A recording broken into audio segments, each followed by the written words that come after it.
retrouve pour une nouvelle vidéo conseil et cette fois-ci on va traiter d'un sujet qui n'est pas un sujet facile, c'est un sujet qui est même carrément difficile et un peu déprimant, c'est la rupture amoureuse. C'est un sujet que j'ai vraiment expérimenté de l'intérieur puisque je pense que beaucoup de personnes l'ont déjà vécu, mais moi y compris, de vivre une rupture amoureuse. J'ai vécu une histoire avant Monsieur Cerise, j'avais une histoire avec un homme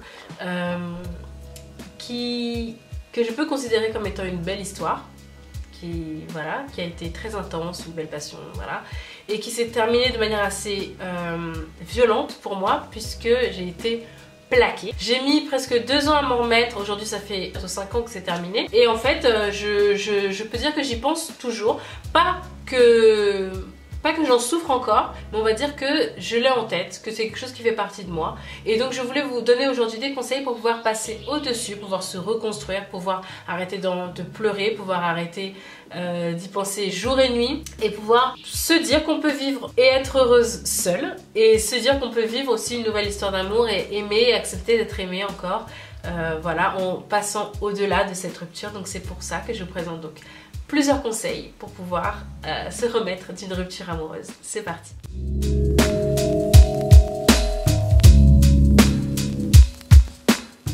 Le premier conseil, c'est accepter ses émotions et sa tristesse. Une rupture d'un commun accord, lorsqu'on se fait plaquer ou lorsqu'on met fin à une relation.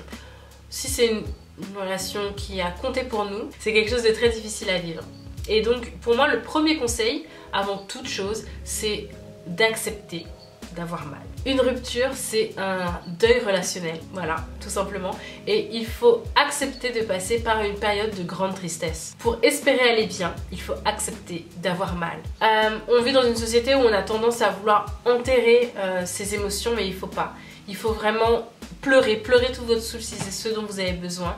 Soyez indulgente avec vous-même. Ne vous comprimez pas en plus de la peine que vous ressentez à l'intérieur. Parce que le plus important, c'est qu'il faut accepter la réalité, aussi triste et violente qu'elle soit. Vous n'êtes plus en couple. Moi, lors de cette histoire, j'ai pleuré des heures et des heures durant. J'étais descendue à un niveau de pathétique à tel point que je l'appelais pour pleurer au téléphone. Voilà. Je connais ce que c'est d'être mal et de souffrir, d'aimer quelqu'un qui ne vous aime plus, de se retrouver toute seule et de se sentir aussi très seule. Si en plus vous devez retenir à l'intérieur de vous cette douleur, vous vous en sortirez pas. Deuxième conseil, si ce n'a pas été dit lors de la rupture, n'essayez pas de comprendre les raisons pour lesquelles cette personne est partie. Si ce n'est pas parce qu'il y a eu tromperie ou parce qu'il y a eu une grosse dispute qui est bien identifiée, sur des points qui sont bien identifiés, si la personne ne vous a pas dit voilà je mets fin à la relation à cause de ça, n'essayez pas de chercher pourquoi. Moi c'est simple, la raison pour laquelle ce mec là a mis fin à notre relation, je ne sais pas.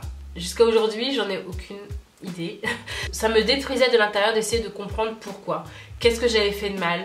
Je ressassais ça en permanence. Qu'est-ce que j'ai fait de mal? À quel moment j'ai merdé? Pourquoi c'est forcément de ma faute? Qu'est-ce que j'ai fait qui va pas? Pourquoi cette personne est partie? J'arrêtais pas d'essayer de lui demander pourquoi, mais dis-moi pourquoi. Comme s'il y avait forcément une réponse. Mais en fait, si c'est pas identifié, si ce n'est pas clair, c'est souvent que même de l'autre côté, c'est-à-dire que pour lui, il le sait même pas. Il n'est plus amoureux de moi. Il ne saurait même pas expliquer pourquoi. C'est quelque chose qui peut-être le fait souffrir lui aussi, j'en sais rien. Mais il ne pourrait même pas me dire pourquoi. Je veux dire que je la serrais face à moi et je lui dis ok, dis-moi pourquoi il y a 5 ans tu m'as plaqué. Il saurait pas me le dire, il pourrait pas me le dire. Et ça c'est très très difficile à accepter. Mais c'est encore plus difficile à accepter lorsqu'on cherche, lorsqu'on creuse à l'intérieur de soi, lorsqu'on se repasse 14 fois le fil de notre histoire, lorsqu'on relit la totalité des textos. Ça c'est moi. Je les avais exportés en PDF et je les relisais comme un livre, je sais pas si vous vous rendez compte. Tellement je voulais comprendre à quel moment j'avais fait une erreur. Mais en fait, j'ai pas fait d'erreur. J'en ai peut-être fait, hein, oui, mais cette histoire s'est terminée et il faut que j'accepte ça sans comprendre pourquoi. Juste accepter qu'elle est terminée. Ensuite, le troisième conseil, pour se remettre d'une rupture, le plus difficile c'est de se sevrer, de se séparer psychologiquement de la personne. Souvent on a tendance à se dire oui mais on pourra s'envoyer quelques textos, on pourra même, des fois même on a tendance à, moi j'avais tendance à vouloir l'appeler, genre on reste amis. Alors qu'en fait on s'accroche à ce tout petit reste de relation et on passe pas à autre chose. On continue à guetter les textos, on est déçu lorsqu'il n'y a pas eu de texto, même si on se dit non mais on est seulement amis, en fait de notre côté on est complètement amoureuse, on est complètement détruite, on n'accepte pas la rupture. Il faut se sevrer, il faut accepter de ne plus être en contact du tout pour pouvoir passer à autre chose. Donc ça passe d'abord par le supprimer des réseaux sociaux, de Facebook, d'Instagram, de le supprimer, de le bloquer, de Snapchat, d'arrêter de le voir, d'arrêter de le regarder, d'arrêter de voir cette personne dans notre quotidien. Il y a un moment où, après une rupture, où on a ce besoin de stalkage, de qu'est-ce qu'il devient, est-ce qu'il va mieux, est-ce qu'il est comme moi, sa vie est vraiment nulle en ce moment, ou non, il est vraiment passé à autre chose. Et on veut regarder, on analyse, on regarde toutes les images, on regarde les personnes avec qui il parle, etc. Et en fait, on se détruit de l'intérieur et on ne passe pas à autre chose, on se remet pas de cette rupture, on creuse dans la plaie, ça n'en finit pas. Il faut se sevrer, le supprimer de Facebook, supprimer son numéro, supprimer les textos. Ça, c'est le plus dur, je crois, mais il faut supprimer tout ce qui est en rapport avec cette personne. J'ai mis du temps à supprimer son numéro, ses textos, tout ce qui est en rapport avec cette personne-là. Et je crois que le jour où j'ai vraiment réussi à passer à autre chose, c'est lorsque il avait laissé plein d'affaires chez moi. Des caleçons, parfums, mousse à raser, des vêtements, des BD, des CD. Je suis partie à la poste, j'ai acheté un carton, Colissimo. J'ai rangé toutes ces affaires qui étaient dans mon appartement. Tout, c'est-à-dire qu'au lieu de jeter les mousses à raser, les parfums, etc., non, j'ai tout mis. J'ai mis son adresse et je lui ai renvoyé. Je ne voulais plus rien de lui chez moi. C'est vraiment, ça fait du bien. C'est physiquement de sortir des choses de chez soi, des choses de soi qui lui appartiennent pour mettre fin à tout ça. Coupez tout, coupez toute relation. Si vous avez des amis en commun, arrangez-vous au moins au début. Soyez indulgente avec vous-même pour ne pas vous retrouver dans des fêtes avec lui, dans des soirées avec lui, des apéros avec lui.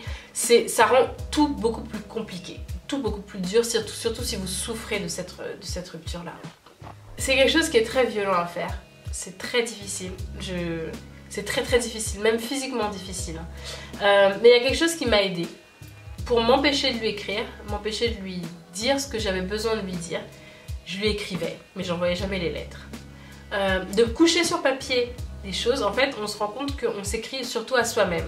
On a besoin de mettre fin à cette relation parce que quand on s'est fait plaquer, on n'a pas choisi, on est victime, on n'a pas choisi de mettre fin à ça.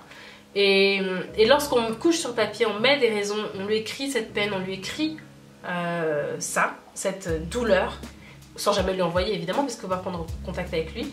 Ça permet nous aussi de faire un acte et de ne plus être victime, mais aussi d'être acteur dans cette rupture et de mieux accepter ça.